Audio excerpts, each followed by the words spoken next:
Hey guys, today we're going to talk about our second climate factor, which is elevation, and how it's related to climate.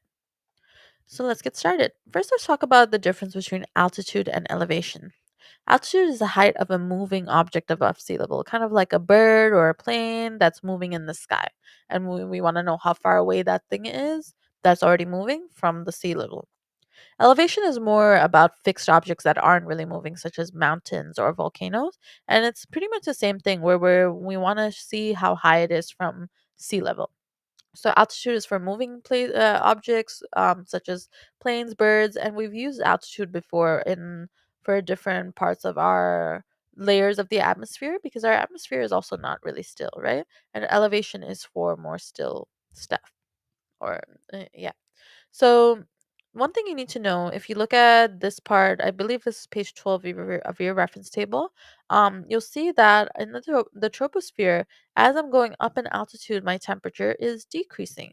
And since we're focusing on the troposphere because that's all how where all of our weather is, and that's really what affects us most, um, it we need to understand that as we're going up in altitude or elevation, our temperature is decreasing, right? And this is one of the major causes of why the peaks of really long high mountains have snow in it. Even in the summertime when it's really hot out, those mountains, the tops or peaks of the mountains will have snow because the higher you go, the lower your temperatures are, the cooler it is. So go ahead and write this down in your note packet. One other factor of climate is elevation, and the higher your elevation, the lower the temperature. So pause this video, try number 12. Mount Marcy often has the coldest nighttime temperatures in New York State because of its. The correct answer is B, latitude and elevation. Um, if you haven't noticed, we've talked about Mount Marcy before, and Mount Marcy is a part of New York. It's a mountain in New York State, and then you can find this in page 3 of your reference table right here. So it's a mountain, and we're talking about why it's so cold. So it must be elevation, right? Because the higher up you go on a mountain or in general, the lower your temperatures are. It's cooler.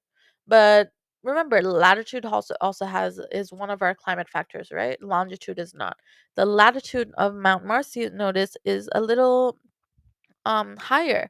It's around 44 to 45 degrees north, right? Higher than any other parts of New York in the bottom.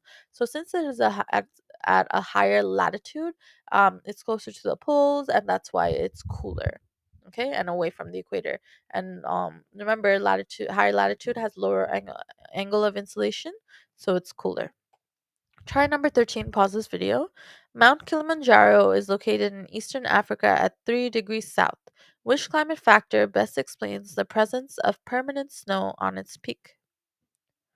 The correct answer is, once again, B, elevation. Remember, higher elevation, lower temperature. That's why we get snow on the peaks of a lot of mountains. In the next video, we're going to talk about the relationship between land, water, and climate.